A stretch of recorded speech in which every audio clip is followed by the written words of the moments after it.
সারা দেশে ডেঙ্গুতে আক্রান্ত হয়ে গেল ২৪ ঘন্টায় ৯ জনের মৃত্যু হয়েছে। একই সময়ে মশাবাহিত এই জ্বরে আক্রান্ত হয়ে ১০৪০ জন হাসপাতালে ভর্তি হয়েছেন।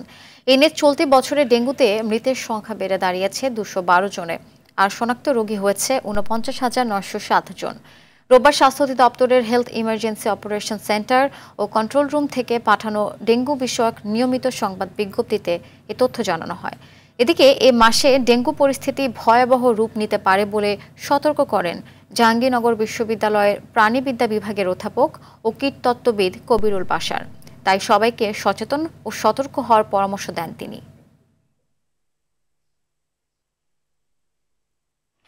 নিশ্চিত করতে হবে যেন বাসায় কোনো মশা না থাকে এবং যেসব জায়গায় পানি জমা আছে সেগুলো পরিষ্কার পরিচ্ছন্ন করতে হবে। শিক্ষা প্রতিষ্ঠানের ক্ষেত্রে মশা নিয়ন্ত্রণ ব্যবস্থাটাকে জোরদার করা এবং অফিস আদালতের ক্ষেত্রেও সেই ব্যাপারটি সতর্ক থাকতে হবে।